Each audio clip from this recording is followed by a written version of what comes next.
Please silence your mobile devices. Our program is about to begin.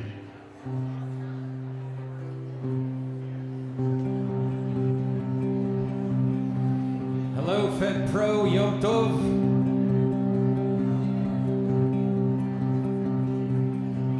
Today I'll take my own advice and make the most of it.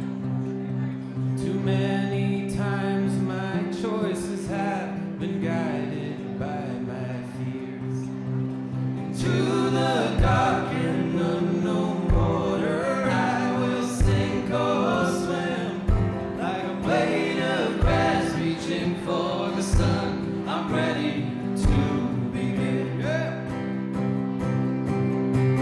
And I keep on climbing up against the wind. Tonight the sky is calling. Are you ready? Are you ready to fly on your own? Hey! The streets below were cold and crowded. I asked my way around. The loudest truth I ever heard was the softest sound. When you whisper in my ear the first time I could see, I was looking everywhere. You're right here next to me. Yes, you are, FedPro. And I keep on climbing up against the wind. Tonight the sky is calling. Are you ready? Are you ready to fly on your own? Oh, oh, oh, oh. Oh, oh, oh, oh. Oh, oh, oh,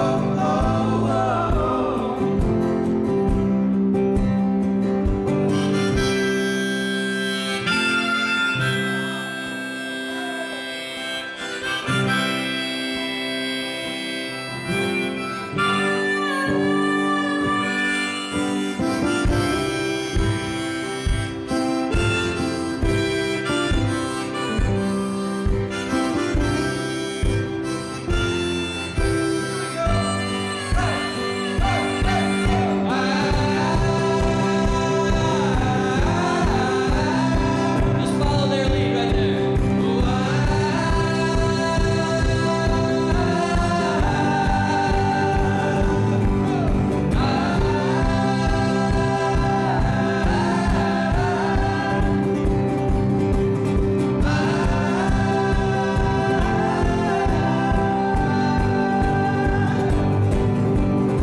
Tonight the sky is calling.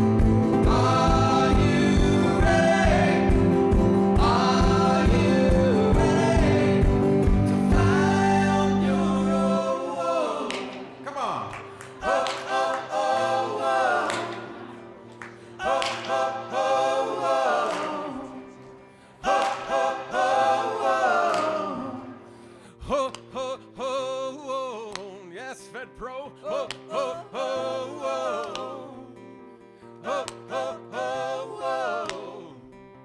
Ho, ho, ho, ho.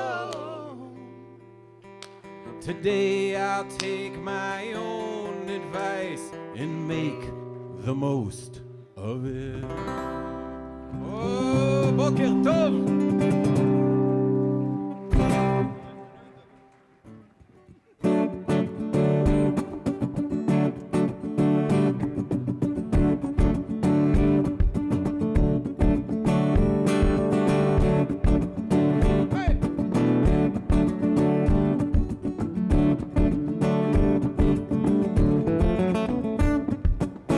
I've been waking up at sunrise, talking in my sleep. Up giving it away and hoping you'll stay and listen for free. Up and up into the night time, staying out late. I've been a pushing like hell, cause I know too well there's no reason to procrastinate. On fire, we are but shooting stars, bright for a moment, gone. On fire, your endless energy, I'm gonna feel it forever, forever, forever. Feel it forever, forever, forever. Oh, I've been drinking with the demons, reminiscing with a ghost. I keeps on ringing those bells, the stories he tells always stops at the part that I love the most. There's a bridge in the family tree, and it's hanging by a thread. You can cut it, you can take it, you can leave it, but it's always gonna follow you there. On fire, we are but shooting stars, bright for a moment, gone. On fire, forever, forever, forever. I feel it forever, forever, forever. I feel it forever, forever, forever. I feel it forever, forever, forever. Whoa.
Maybe we're alone, or maybe what you give to me is what I give to you, and then we pass it on. Wow! I've been waking up at sunrise, talking in my sleep. I've been giving it away and hoping you'll stay and listen for free.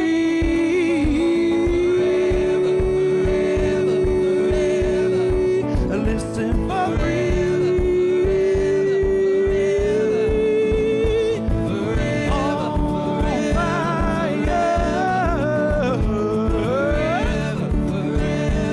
I say it's always gonna follow you there. On fire.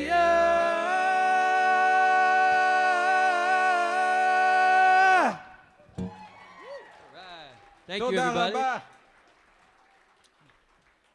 Thank you guys so much. We want to, first of all, really thank everybody who invited us and who's been working so hard. Jessica and Liz and Shira, thank you all for bringing us here. We're so happy to be here and play for you right now at the beginning of the program, a little bit at the end of the program. And then tonight, we have a special performance out on the terrace on the second floor at 8:30, hopefully after your dinners. We hope you'll all join us for some music. There'll be a bar under the stars, so come on out to the terrace tonight at 8:30. Keep a lookout for the Distant Cousins concert tonight. We are Distant Cousins. So happy to be with you all at FedPro. And round of applause for that table over there, jumping up and down. Thank you for standing. I know you saw one over there too. Yeah. Let's make this a little competition from the different cities. Who gives us the most energy? Is that Miami or New York or what is that? So typical for you to just assume it's Miami or New York. Wow, wow. I don't know. Such an East Coaster.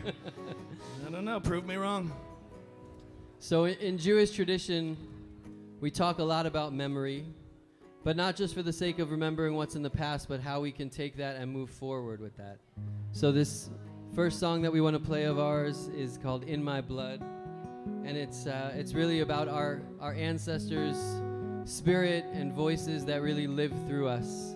And we know we feel it, and we know you all feel it, and we thank you for the amazing, incredible work that you do for the Jewish communities. So thank you. This one's for you. It's called "In My Blood."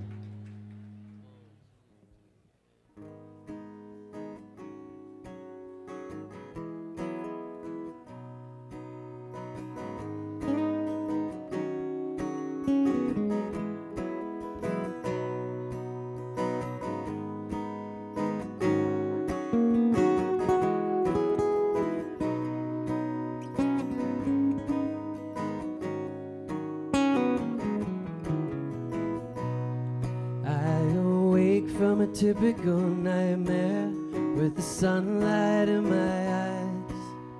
Well, maybe I've been sleeping all my life. 1,000 words can't begin to paint all the pictures we have seen. They say everything looks good in black and white.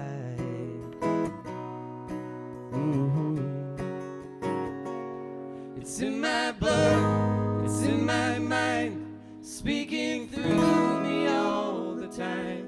It's in my blood now, it's in my bones, shaking me. Where were you when I was 17? It's in my blood now. I was born in a mystical moment when the water stood like walls. Maybe I'm still running from it all.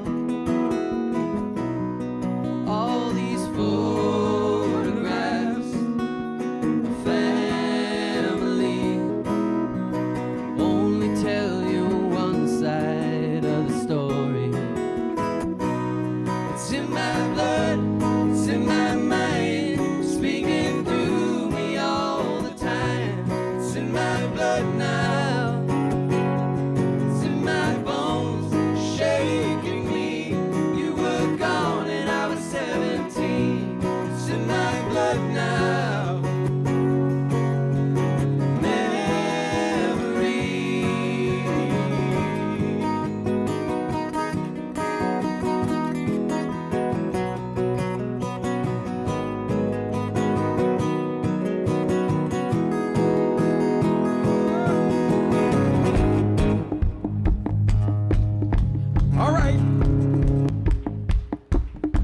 All right, which table's winning, Ami?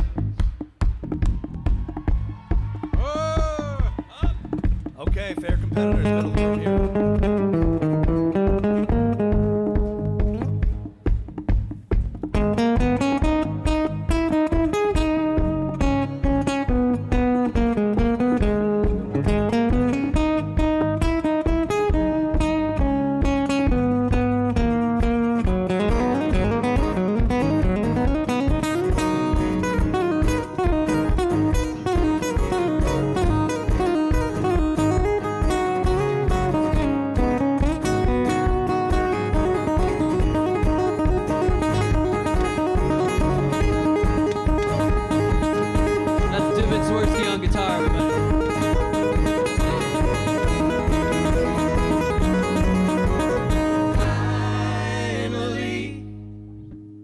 Comes to me, all the things you run from keep running through your heart.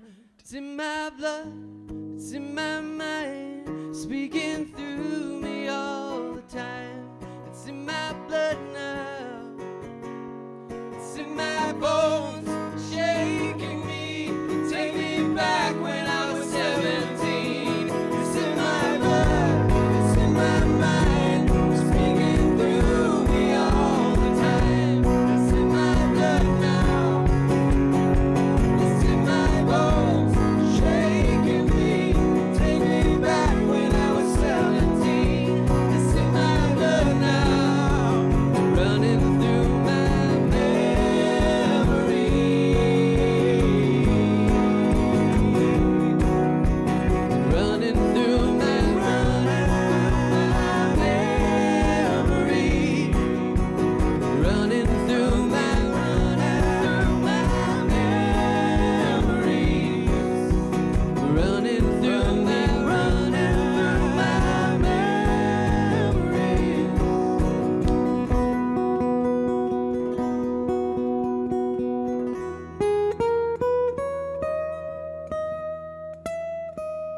Thank you. תודה רבה. We'll see you later.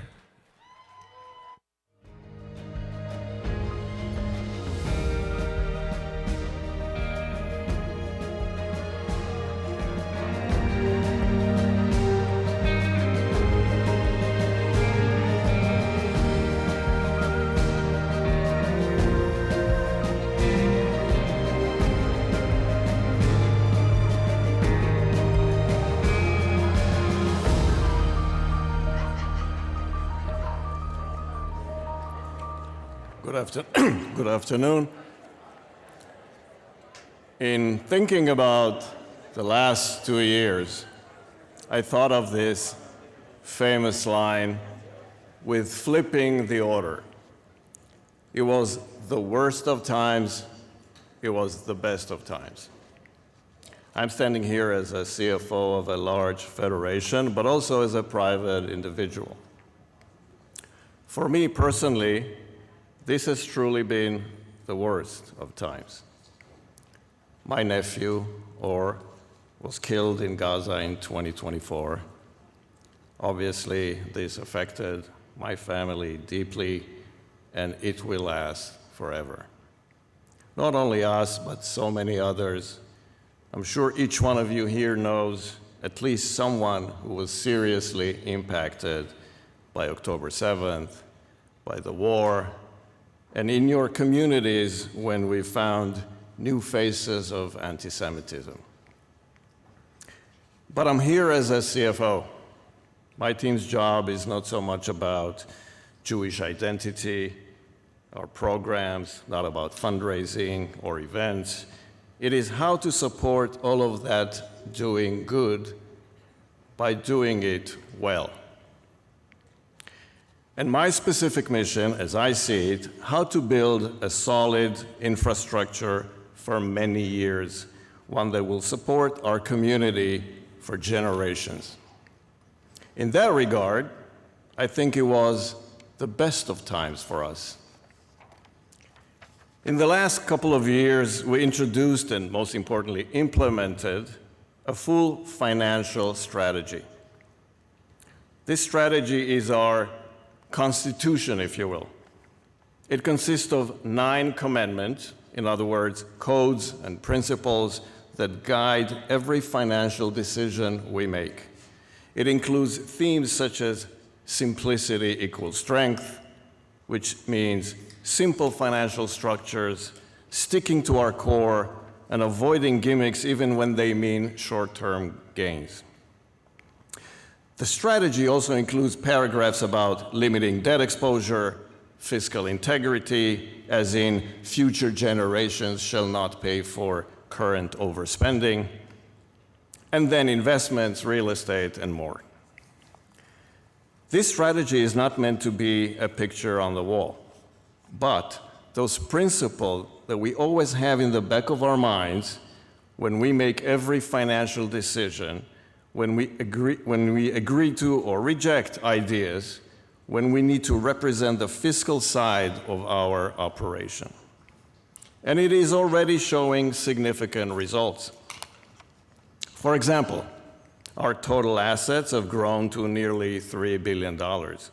At the same time, our debt exposure is down by 80%. And last year, Moody's upgraded our credit rating to AA1, which is equivalent to AA+.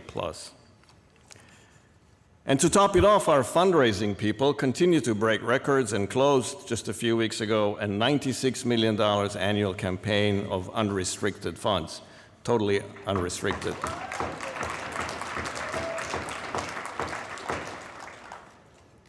Out of total income of more than $500 million a year. So in all financial parameters, this was the best of times, despite being the worst of times in so many others. And so I think of 2 other notable texts. For the worst of times, a sentence from the book of Job, which is really the best at talking about the worst. זכור נא מיהו נקי אבד ואיפה ישרים נכחדו. My translation is different than the common. Remember those innocent who were perished, and where the upright were destroyed. And for the tools of now, our time, 2 CFO lessons from the Talmud. Tov Shem Tov Mishemen Tov, originally in Kohelet, meaning reputation and trust are more important than tangible assets. But also, Ein bodkim min hamezumanim ela lefi hahotza'a, not just declarations, but actions. Or to put it in modern terms, the proof of the pudding is in the eating. And our pudding is quite tasty these days. Thank you.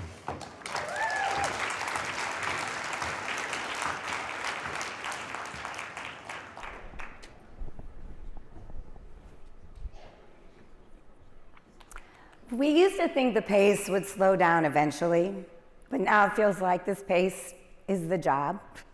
In what other field could someone casually say, let's rework the whole strategy by next week, and everyone just accepts it as Tuesday? So I could stand here and list our accomplishments from the past 2 years. There are many, but the truth is, if you've been following Shira's weekly update, roundup, you're already aware, and it's enough to make anyone's head spin. Instead, I'd like to share a story, one that for me challenges pace and captures the true meaning of accomplishment. It's a story I've been sitting with about Yael, who I met in January 2024 when I traveled to Israel on behalf of Federation. Yael is the spokesperson for Kibbutz Nachal Oz, located on the Gaza border and devastatingly impacted on 10/7. 15 murdered, 7 taken hostage, every remaining resident trapped in their safe rooms, some for up to 18 hours. In the early hours of October 8th, 80% of her community was evacuated to Mishmar HaEmek, a kibbutz in Megiddo, part of our partnership region. Yael herself was in trauma, deep trauma, and she felt the weight of responsibility for an entire community. So when she reluctantly agreed to meet with us, she sat arms crossed, brow furrowed, and told us, "I'm not up for a cup of coffee. I don't need new friends." She shared that while they have had all of their physical needs met, what she needed was the space to care for her community, a community missing loved ones, and terrified of what the next days, weeks, months, and even years will bring. And so we just sat with her. We listened. We didn't offer solutions. We didn't push comfort.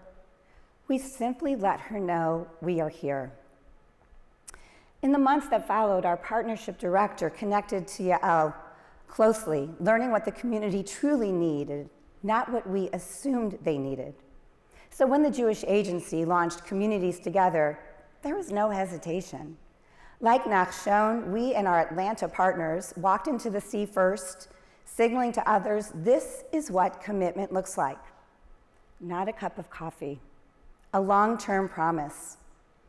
Our support has helped rebuild their community, expand trauma-informed care like surf therapy, and send teens who wanted nothing to do with therapy on a respite trip to Greece, allowing their environment, along with a few social workers, to do their magic and start their healing. I've now been back to Israel each January since, having just returned last month. I noticed a significant change in Yael. Arms no longer crossed, arms that now embraced this new friendship and connection.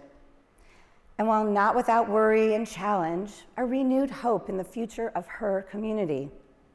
Next week, our community will host Yael and 4 others from Nachal Oz, strengthening the bonds between us, people to people.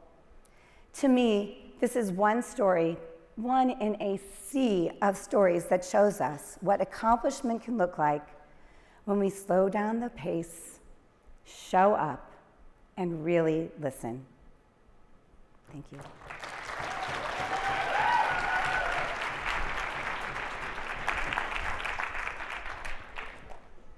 My friends often say that I'm the glue. I was born to connect people, and that is what brought me to Winnipeg. 9 years ago, I had never heard of Winnipeg. Today, I call it home, and I help to build community there every single day. My husband and I were living in Uruguay, are thinking where we could move to have better work opportunities. In a country with only 3 million people, there are not many. So in February 2017, I got the following WhatsApp message. This was my answer.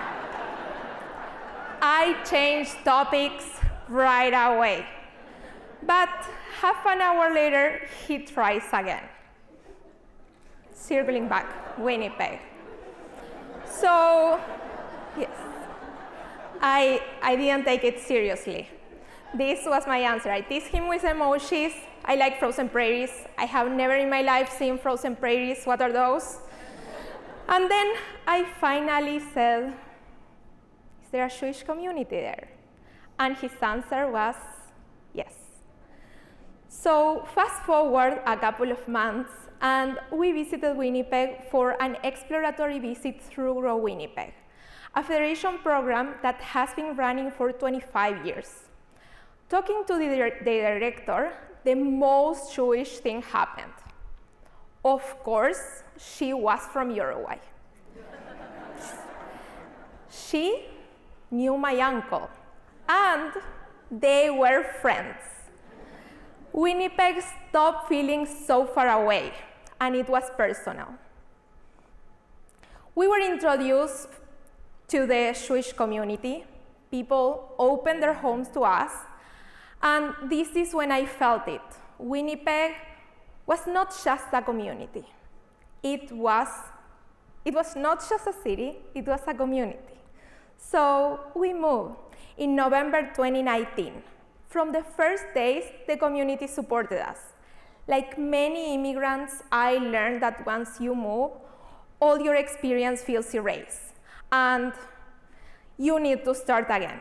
I was determined to start wherever I had to, except at Tim Hortons. But I was lucky. I found my first job related to communications. And eventually, through a social media post, I found my way back into fundraising and community work. I applied to the federation once, and I didn't get the job. So I was really frustrated. I really wanted that position. But someone from the community said, try again. And I did. I got the role, and that changed my life. Genesis became my passion. Genesis is our young adult division. When I started almost 5 years ago, the group was small, and participants themselves reported that it felt cliquey. Many people didn't feel that they belonged. I knew that feeling. As an immigrant, as someone new, I understood how powerful it is to feel truly welcome.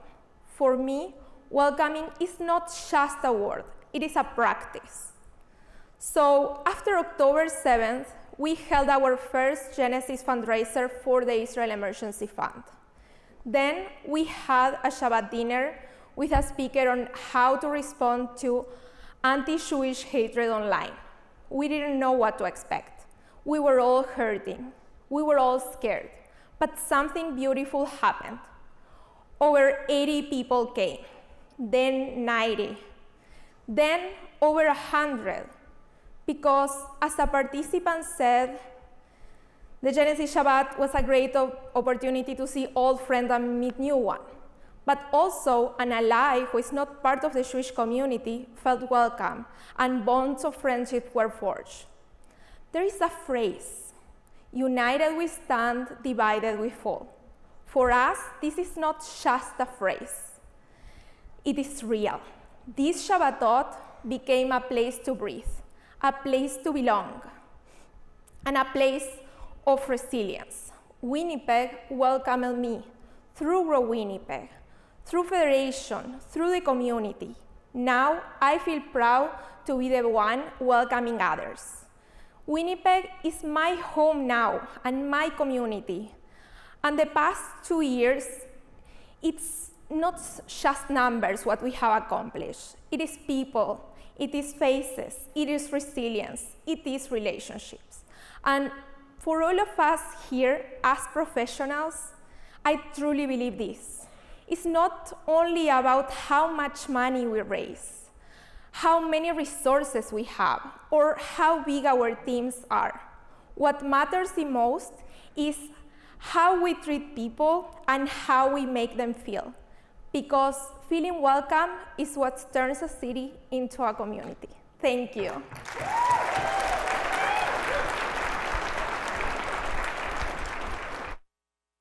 Please welcome the Executive Vice President of the Jewish Federations of North America, Shira Hutt.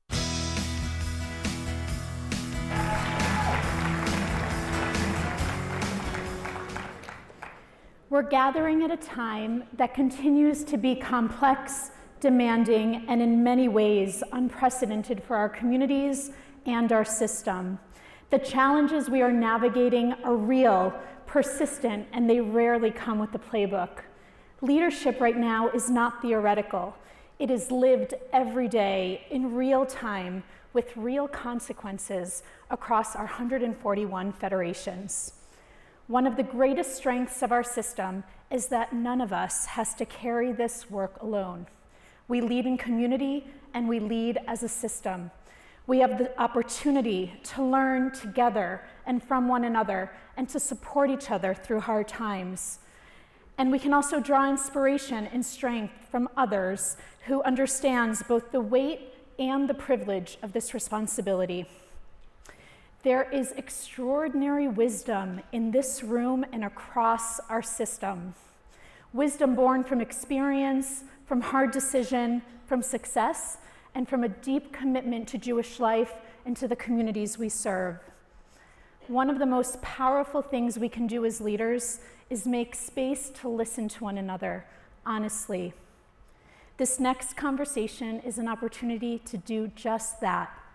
We'll hear from 3 Federation CEOs, 3 of the many leaders who shape our system's work day in, day out.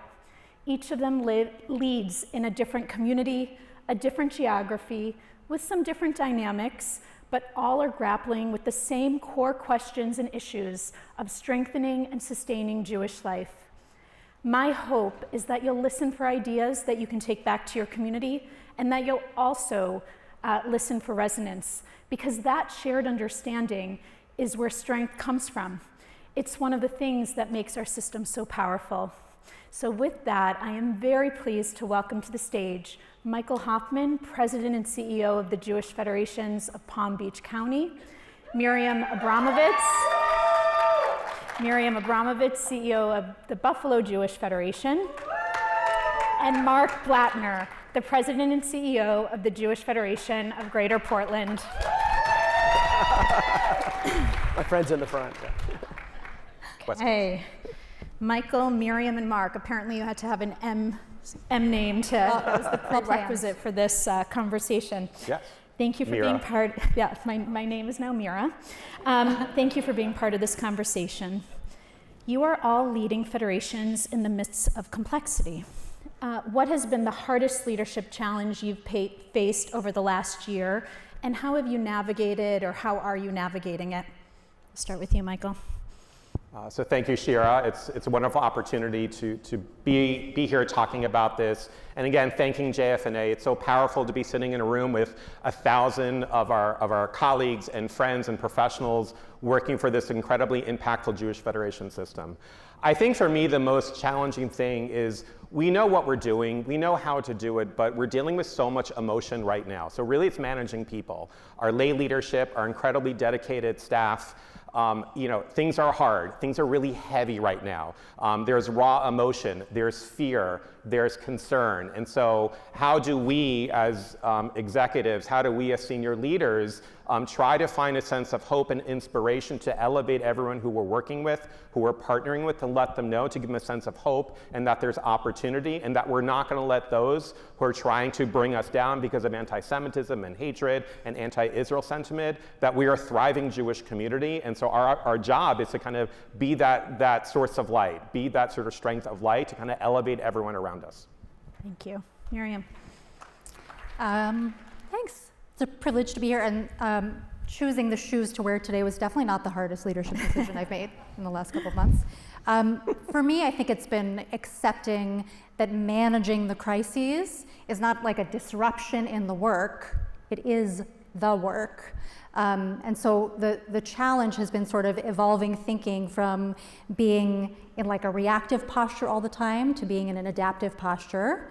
And then how does that translate to our work? So our systems, ways of doing business that have been around for so long have needed to evolve. Our staff structure have needed to evolve to be responsive to that fact that a lot of the work now is being responsive to crises. And then of course still paying attention to the long form work that needs to continue that's just as critical. So that's what I've been thinking about a lot. I appreciate what both of them just shared. I'll take it a little more on the task level. I became an investigative journalist over the past 12 months, where when we learned about the Portland Teachers Association wanting to bring anti-Israel, pro-Palestinian curriculum into the classrooms, when we learned one of our US Congress people compared the Holocaust to what happened in Gaza, when we had city council members immediately rise up to do anti-Israel resolutions in the city. We spoke out, we spoke up loudly, we made sure the community knew about it, rallied the community around it to prevent them from moving forward. And I think that's the leadership challenge that we go through on the day-to-day basis, on the down and dirty basis of what we do. And fortunately at the moment, we've stopped them. We've had the Congresswoman issue an apology, but at the same time, we recognize that those same issues are going to come back to, that we're going to have to deal with in the next few weeks and months. So Mark, you actually answered part of the next question, but I'll still pose it for Michael and Miriam, which is, what are the top issues you're working on today? And are those issues, how do they compare to what you were spending your time on 2 years ago, or maybe even 5 years ago? But what's really taking up most of your time today? Look, I think there's the obvious is that, I'm certainly dealing with how do we combat anti-Semitism and hatred. In Palm Beach, we launched the Palm Beach Center to combat anti-Semitism and hatred about 2.5 years ago. And being on the front lines of sort of building allyship and promoting advocacy and education and security.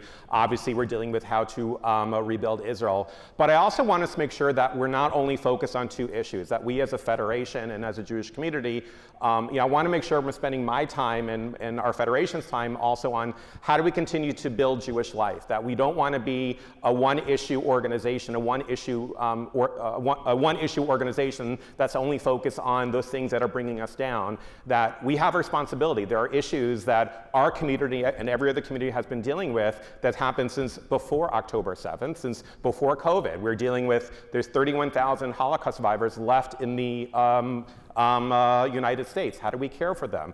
At least in my community in Palm Beach, which is a growth community, the fastest growing demographics are families with children and with teens. How do we make sure that we are engaging them and they're welcoming them? So it's kind of trying to kind of have that balance between the two. What's taking up a lot of time is kind of those crisis moments of anti-Semitism in Israel, but we also want to be focusing on the things strategically that positions us to be a center for Jewish life.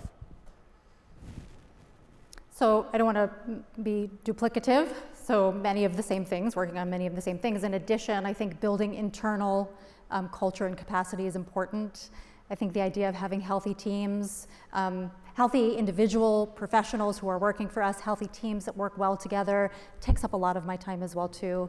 And of course the relational piece, I mean just so much time maintaining relationships both within the Jewish community with donors and community leaders and partners and outside the Jewish community.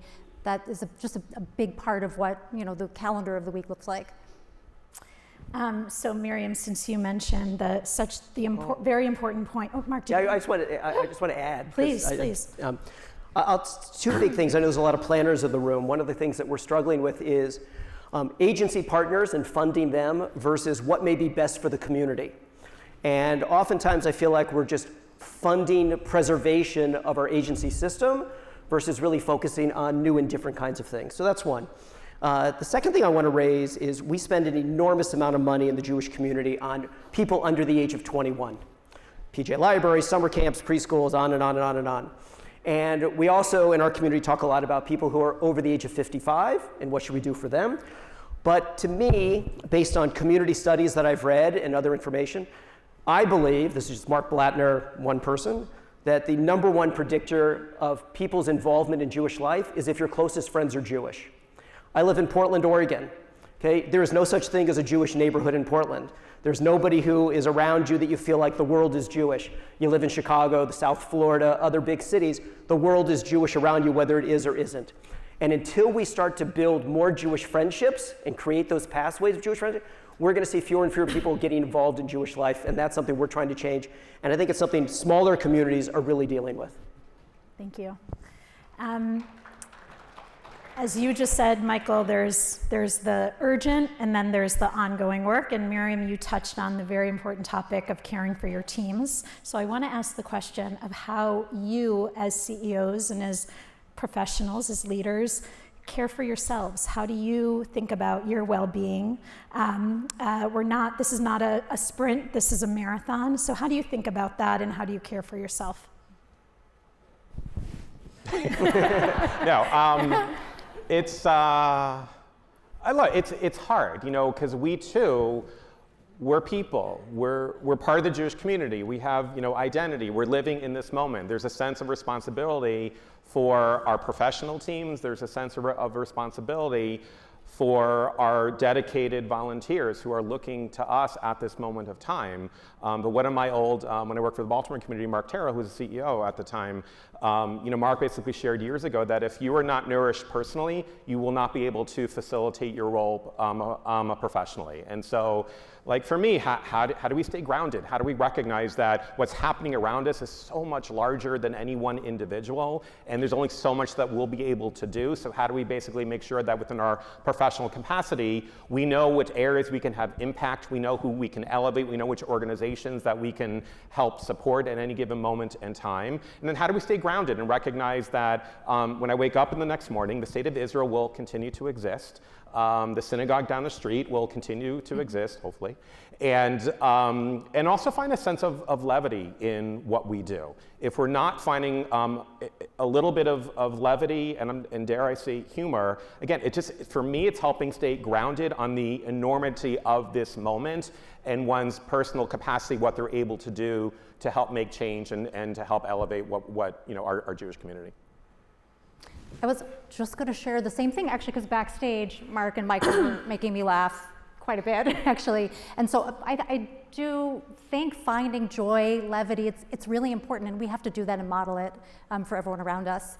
The other thing I've been thinking about, too, is I don't think any of us get to this place in our careers without having a huge amount of capacity to hold a lot, to hold anxieties, feelings, complexity.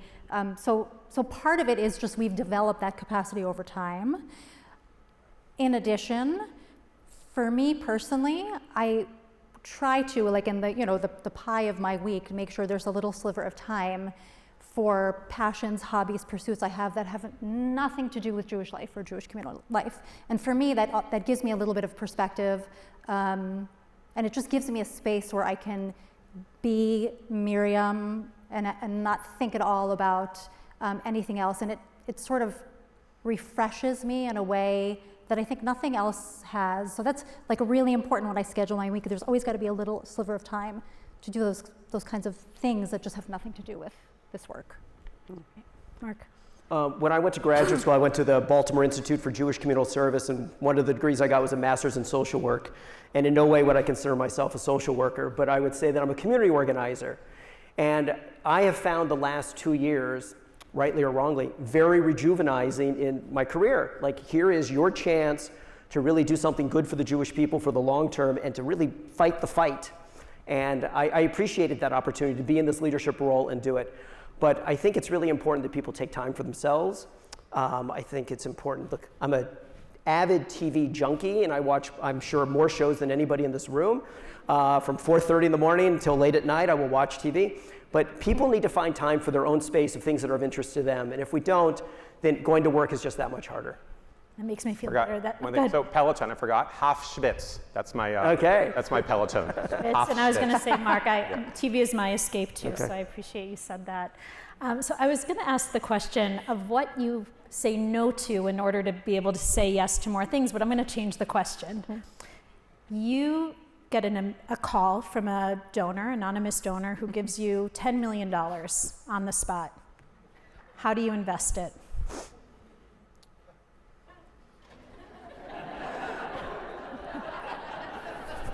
Well, the one thing I can say, I know, right? I'm not making that decision by myself. That's what I can say. I'm not making that decision. If you could make the decision by yourself, sure. I'm not letting you get out of it so easy. Yeah. How would you spend that money? Yeah. Continue. Mm-hmm. So it's funny that you've asked that question because you just got a call from her. Yeah. No, I'll tell the story at the end about it. Something similar, a little different. When I used to interview people, when we used to have the pros, the conference where people looking for jobs came to New York and you were there interviewing, I used to ask the question about if you had $1 million, and back then that's what you could buy a Super Bowl commercial with, okay? And I would have bought a Super Bowl commercial for $1 million back then. I had the whole video in my head of what it would look like. It was not necessarily what Bob Kraft did, and that's okay, but for me, I go back to making more Jewish friends. If we can't find, I know many communities do these gather grants to try to create more friendships and people who are connected to each other. Those people being connected will drive which camp their kids go to, which synagogue belong to, which day school you might send your kids to. That starts to shape who you are, and I would certainly develop a way to just make more friends. I mean, I think for me, look, our federation's agendas, they're all pretty consistent of, we're building Jewish life, we're helping people in need, we're helping Israel, kind of all that stuff. If I were given $10 million, which in Palm Beach, it happens every other day. Just kidding. So if I'm given $10 million, I'm still going to stay true to kind of methodology, which is, as an old sort of community planner, it's about the data. And I want to know where we can maximize the impact. I want to know where there's going to be return on investment, because ultimately I'm going to have to go back to that anonymous donor who will hopefully give me another $10 million every year so we can keep whatever initiatives we're going. But we have to, the data really has to inform what we're doing and how we're doing it, so we can, again, it's about demonstrating impact. I think I have to do a better job of sort of dreaming of like the Jewish community of the future, where so much of the work right now is really like centered on the next, 1 to 5 years. Mm-hmm. So I would say that would be an interesting like exercise if I was, if I were to receive that check. I would also invest in people. I think leadership pipelines, the work that I brought 5 professionals from our team here. I would bring everyone if I could. So investing in our staff, investing in volunteer leadership development, and I think investing in camp. I think those friendships, as a parent of one child who was really passionate about her camp experience and another one who went a different route, overnight camp was not for him. My daughter, like the relationship she's developed, and we know it as professionals, we've read it, we know the data, but to watch your child experience it, it is so impactful. So. Okay, so hopefully everyone's gonna leave here thinking about what they would do with $10 million, right? What's the next frontier? Of course, we're speaking to a room filled with Federation professionals of all stages and ages. So I was wondering if you could reflect on one thing that you wish you knew before you became a Federation CEO. One, I wish I knew how to sleep better. That's one. I wish I knew or had a better understanding of, again, I was trained in a federation that taught me basically how to run, how to operate, how to execute, which I have deep appreciation. But I think some of the intangibles of just what you have to acquire, learning it, to go back to, it's managing the people. Kind of our roles, we're camp counselors. And we're there to kind of always try to sort of elevate the teams that are around us, to inspire them, to take them out of the doldrums, and to try to, again, give them a sense of hope and optimism.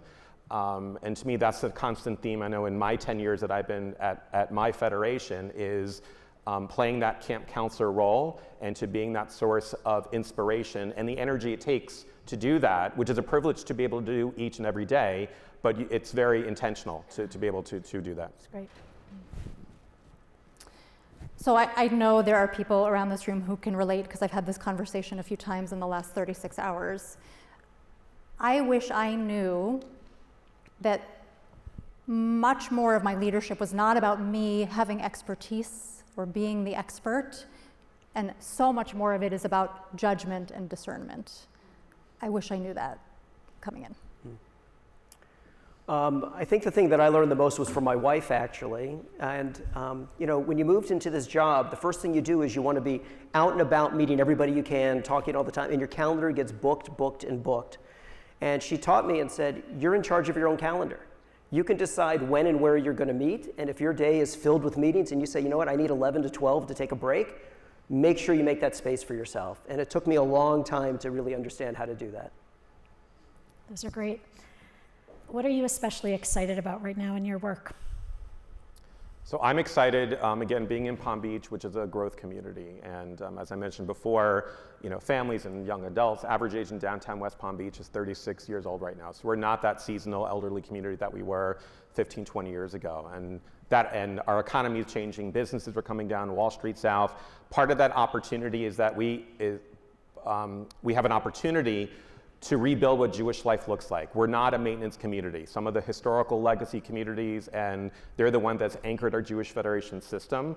But for us in Palm Beach, we're building a Jewish community from scratch right now. We can invent institutions, we can invent buildings, we can invent programs. I need more than just the $10 million. But we're going to secure all those resources and more, because we're creating what a Jewish community has the potential to look like for a new demographic, for a new generation that's making Palm Beach their home, and we're going to make it relevant and meaningful for them for generations to come. It's beautiful. Thank you. I'll go a little more micro, maybe. I am excited about expanding the workforce in Jewish Buffalo. We just hired 4 incredible new full-time professionals who are exceptional. I'm very excited about that. I'm very excited about AI and how much it has benefited me on a daily basis in my work. And I was excited to see how many workshops were happening here, that the movement is embracing it in lots of different elements of the field. And I'm excited about my own personal Jewish learning journey. For the last couple of years, I've facilitated a small group of women my age. We get together every month and do some deep Jewish learning together on a topic that's just sort of relevant to, you know, women at this stage of life. And making time for that is really important, making sure I'm making time for my own learning. So I'm very excited that that's still a part of my world. That's not something I had to give up. Denny Avdia is all that matters in Portland, Oregon. So for those who don't know, he's the Israeli all-star basketball player for the Portland Trailblazers.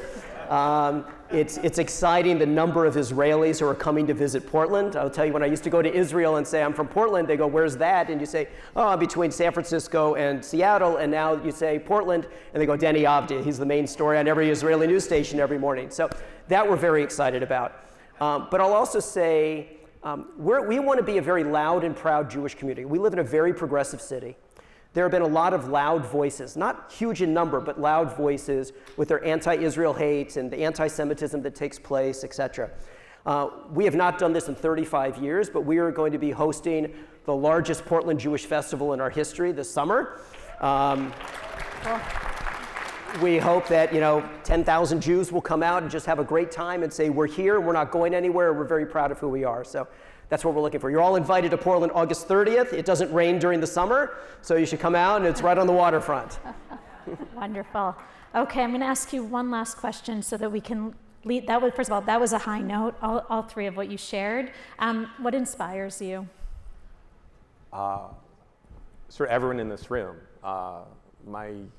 The incredible team at the Jewish Federation of Palm Beach County and all of our agencies, our lay leaders that are so committed, I have the privilege of walking into sort of our federation each and every day, and it's truly a privilege to be able to do the work that we're able to do, to be mission focused, a career with a cause, especially right now. If there's ever a moment that you have the privilege of working in this Jewish Federation system that's having so much impact and meaning, it's right now. And being able to do it with a group of people who elevate me, who inspire me, who challenge me, who also make me laugh. And it's an honor and a privilege to be able to do this at this moment in time. Beautiful. Ditto. I mean, this is an exceptional gathering of humans and intellectual capacity. It's very inspiring. I agree. I think at a moment in time where so many people feel helpless, to be able to do this work and to be able to do something is such a privilege. That's inspirational. My children, who are 16 and 19, I find them very inspirational right now as they're sort of, dabbling into Jewish adulthood. It's really inspiring to watch them. I've been in the Federation world for 31 years, and I don't think we take enough time to take a step back and say, look at the incredible work that we do on a day-to-day basis. We get caught up in the spin cycle, when I hope everybody takes a day or two or an hour or a minute just to say, I just helped somebody who I'll never know and I'll never meet, but I made their life better because of the work that I do. And I just wanted to share the story that I mentioned earlier. This is what you never know could happen in Jewish life. In December of 2022, we get a phone call that a gentleman by the name of Marvin Harris from Prineville, Oregon. Prineville, Oregon is in the center of the state. That he prided himself as being the only Jew in Prineville, which I am sure was true. And it is now just a home of data server farms. That's literally what Prineville is today. And this man passed away, and he was leaving his entire estate to the Portland Federation. No connection, didn't know him, nobody had a clue, etc. His wife had already passed away, never had any children, and we were going to be inheriting $3.5 million, the biggest gift we would ever receive, or we've received to date. And about 8 months later, we finally get a copy of the will, and this is now August of 2023, and it says, the money must be used for orphans in Israel. Okay? And we scratch our heads and go, what are we going to do about orphans in Israel?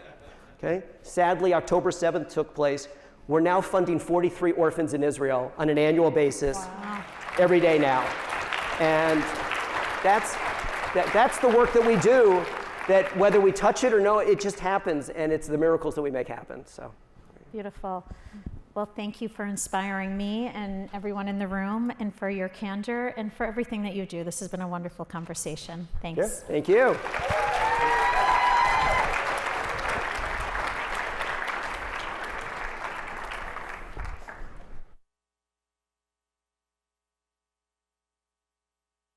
Microphone still on? There we go.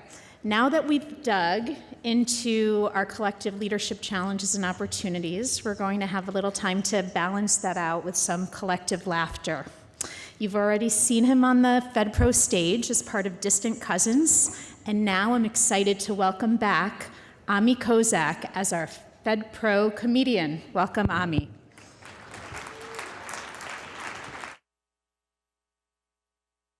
How are we doing, FedPro? How are we doing? One more round of applause. Keep it going for Shira Hutt, ladies and gentlemen. Keep it going. Keep it going. Wow, this is incredible. This is inspiring. I promise, unlike Eric Fingerhut yesterday, I will keep my remarks to under an hour. Oh, hey, Eric, I asked your colleagues if I could tease you and roast you up here, and they said, please do. Do it. Do it. But it was it was like a Pesach Seder you led yesterday, Eric. It was amazing. Second Seder tonight. Second Seder. One more round of applause for Eric Fingerhut, ladies and gentlemen. One more round of applause.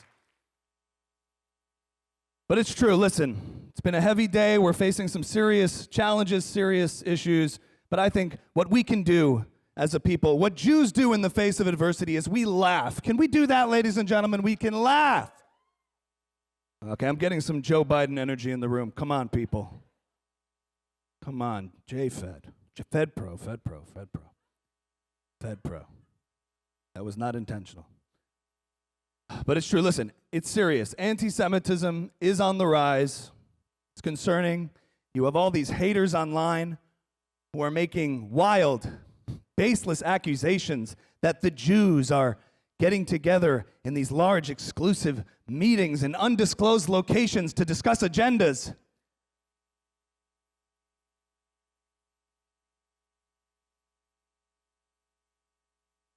They're not wrong about everything. No, but they are wrong. We don't have agendas, guys. We just get together.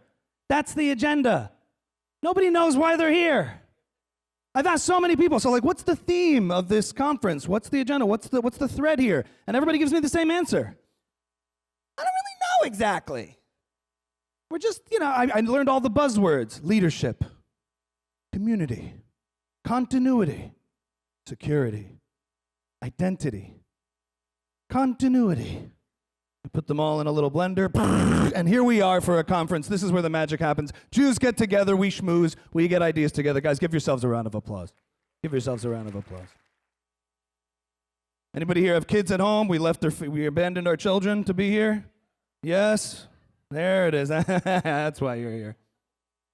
Yes, you've all abandoned your families and your communities so you could come here and discuss the importance of family and community. What was that like, leaving your spouses? I'm sorry, like, what do you mean? 3 days? It's for the Jewish people. We have to focus on the enormity of the situation. Bye. How about a round of applause for our brothers and sisters in Israel, ladies and gentlemen? Round of applause for our brothers and sisters in Israel. Do we have any Christians here, by the way? Where are the Christians in the audience? Oh, they left yesterday, huh? One day with us. They're the minority. Now you know how we feel. That's okay, guys. Now, the relationship between Christians and Jews is interesting because, like, as Jews, we think our relationship with Christians is entirely platonic. But they think it's going somewhere. I did a Christian conference a few months ago. First of all, everything ran perfectly on time. I was like, what's going on here? But these were like Southern evangelicals. These people love Jews more than Jews love Jews. Okay, but we think our relationship was platonic. They think it's going somewhere. They would come up to me. They were like, we are going to fight anti-Semitism together. And I'm like, yes. We will travel to the Holy Land with you and see the holy sites together. And I'm like, yes. And we will accept Jesus as our Lord and Savior. And I'm like, no. Let's just be friends. Keep them in the friend zone. But a round of applause for our Christian allies. We do appreciate you. And our brothers and sisters in Israel who've been fighting the kinetic war, fighting the good fight. I have so much respect for the Israeli people because not only are Israelis resilient, they're so chill. Guys are so playful. I feel like the way we in the diaspora in America have been reacting to the war is very different than the way actual Israelis have been experiencing the war. Like, I don't know, I've been doom scrolling on Twitter. When Iran first attacked Israel, I turned on my phone after Shabbos and I was freaking out. You guys remember when the first rockets came down? I was just like, oh my God, oh my God, oh my God, oh my God, oh my God, oh my God, oh my God, oh my God, it's happening, they're lighting up the sky, the rockets are really coming down, oh my God, I'm freaking out. But if you turn on the sound to any one of these videos, it's just some Israeli guy going, wow, איזה וואי. Oh, wow, תסתכל, it's okay, they're not landing. It's beautiful. What's like 4th of July? Ooh, yo! Boy, ילדים, come watch. It's nice. Boy, ילדים.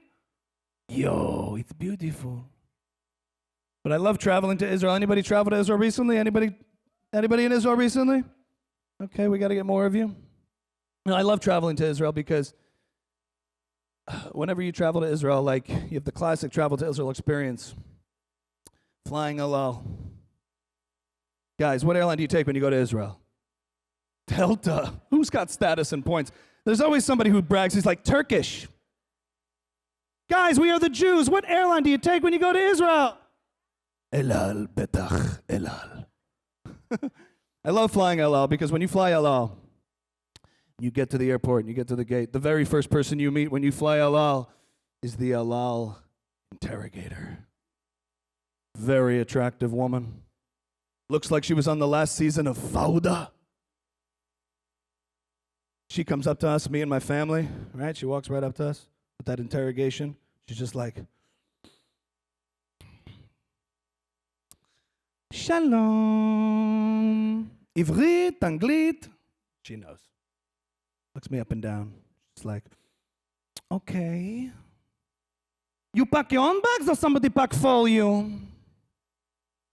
I only ask, because somebody could put the bomb in the family, in the bag. Somebody could put the bomb in the bag, we don't know. And this your family? Everyone here together? I only ask, because somebody could put the bomb in the family. We don't know. We don't know. Can you imagine going on a date with an El Al employee? You pick this restaurant or somebody pick for you? Okay, have a good flight. Have a good flight. You get on the plane. There's nothing like flying El Al. The second the plane takes off, 13 Hasidic Jews get up out of their seats. On ascent, they start taking out plastic bags. Plane starts taking off. Someone starts building a crib. Someone starts blowing up an air mattress. One of the experienced Five Towns guys hands them a pump. Someone gives birth in 38C. Then you land in Israel. And here's the problem. I love Israel, but my Hebrew is terrible. And I know that because when you land in Israel, the very first thing you hear is that Israeli PA system. At Ben Gurion Airport, you land. And I don't catch anything. Maybe like 2 or 3 words walking through the airport. Just like, חשמלית.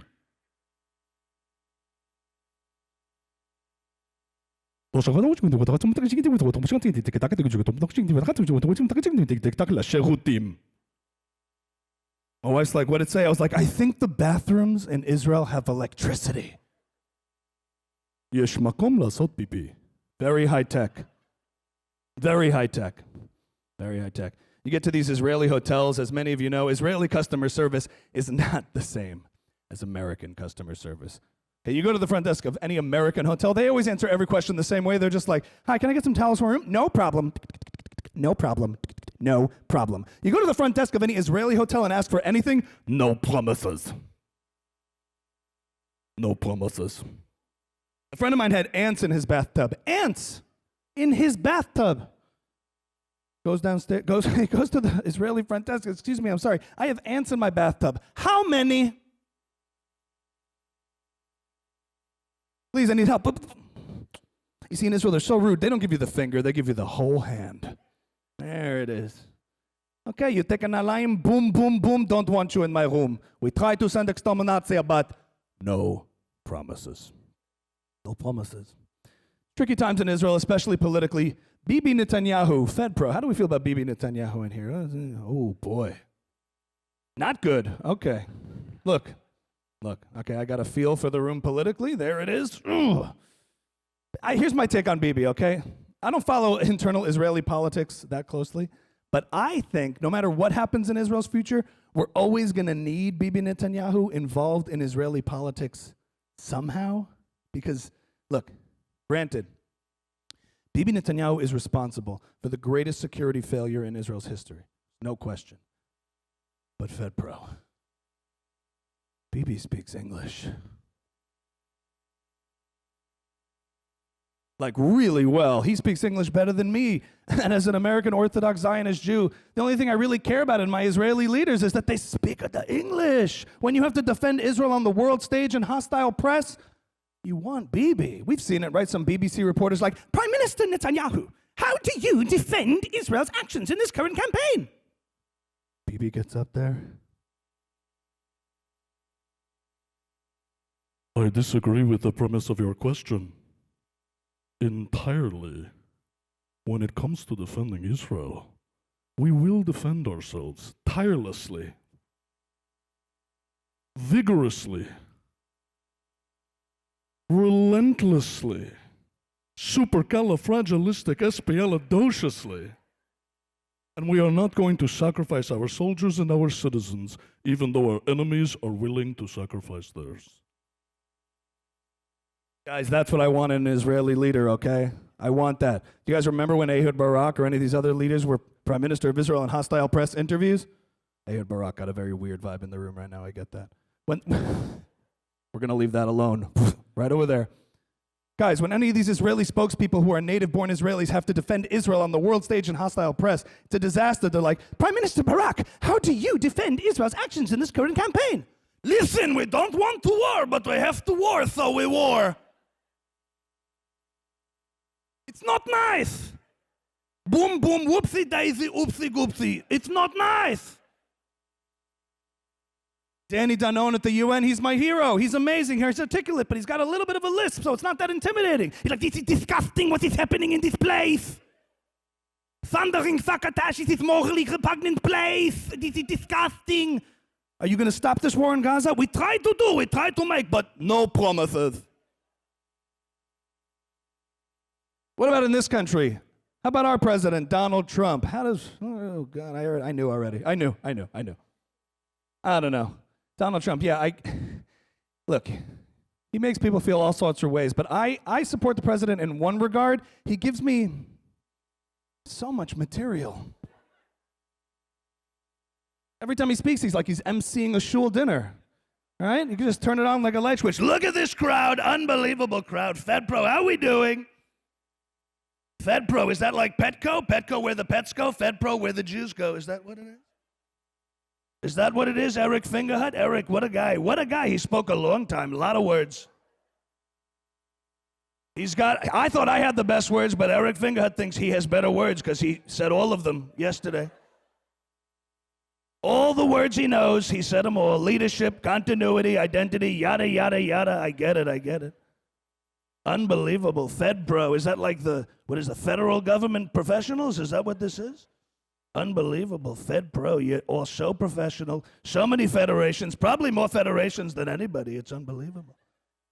You're going to be so tired of federations by the time I'm done. So many federations, it's unbelievable. We love the Jews. I love the Jews. You're beautiful people. I love the Jews so much, my daughter turned into one. I'm not even joking there. I'm quoting. He really said that. He really said all these things. That's okay. Now, I have this theory that I think that Donald Trump, like, he's pretty fond of the Jews. I have this theory that Donald Trump, he might just be Jewish. And what would that be like, raising a Jewish Donald Trump with a Jewish mother and a Jewish family? Right? Don, let's go. It's time for bed. Let's go. You are such a nasty woman.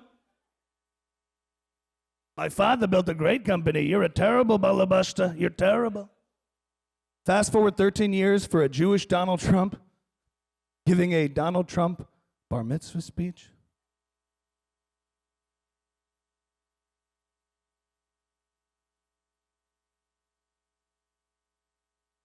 Going up to the beam at a YMCA, that would be something. Thank you all for coming to my bar mitzvah. Millions and billions of people here tonight, folks. Millions of people on my mother's side, on my father's side. Very fine people on both sides. My uncle Yossi is here. Sleepy Joe, we call him Uncle Yossi. He's a sleepy guy. Millions and billions of people here at my bar mitzvah. Last week at the shul, they had Levi Goldstein. He didn't have the numbers. What a loser. He did one aliyah. I did Shacharis, Mincha, Musaf, all 7. I have the best words. Nobody lanes better than me. Last week at the shul, the food, oh my God, the food in my bar mitzvah was amazing. Last week at the shul, they were eating the dogs and eating the cats. But tonight, in Israel, they have a real cat problem. We're going to take care of that. That's what we're going to do. But tonight at my bar mitzvah, we're going to storm the bima, storm the Aron, and make bar mitzvahs great again. My name is Ami Kozak. You guys have been amazing. Thank you so much, FedPro. All right, I'm going to bring up my band, Distant Cousins, to help us finish off strong tonight. Please, let's welcome Dov Rosenblatt and David Swirsky to the stage. We're going to have some music. Can we play some music for all of you? You guys have been amazing. Thank you so much. Please welcome back Distant Cousins. Thank you. Ladies and gentlemen, Ami Kozak.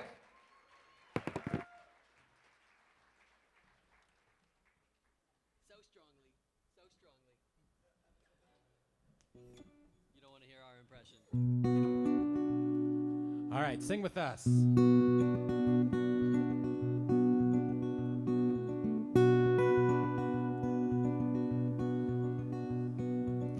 בקרוב תזרח השמש, נדע ימים יפים אלה, הלב נלחם בדאגות.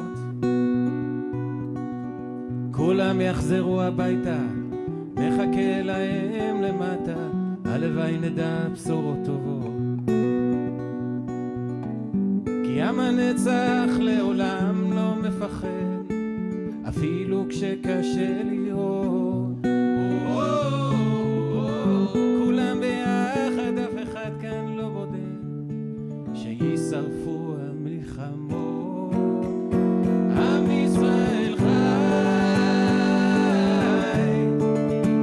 אם לא נשכח להיות תמיד מאוחדים. עם ישראל חי, בעליות בירידות, גם בשעות הכי קשות. הקדוש ברוך הוא שומר עלינו, מי יכול עלינו? כי אין לנו עוד מדינה. תעשה שלום בינינו, שמור על ילדינו, כי לא אבדה האמונה.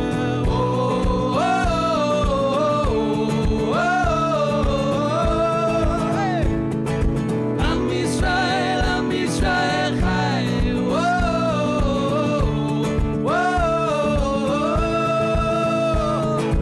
עם ישראל, עם ישראל חי.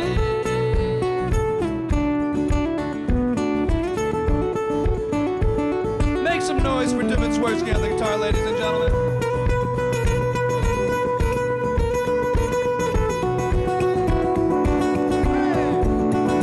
עם ישראל חי, אם לא נשכח להיות תמיד מאוחדים. עם ישראל חי,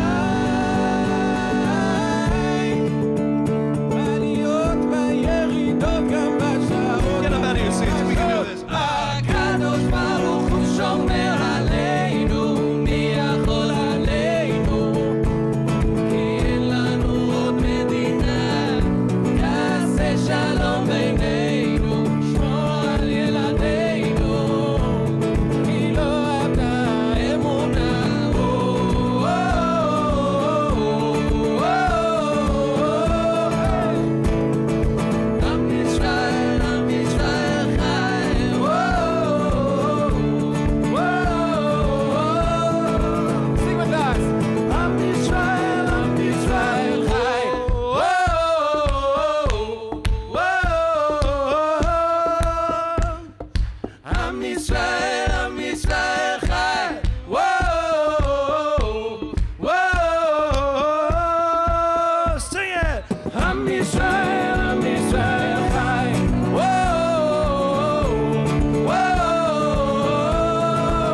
Shira, FedPro. Thank you guys. We hope you'll We'll come see join you us later.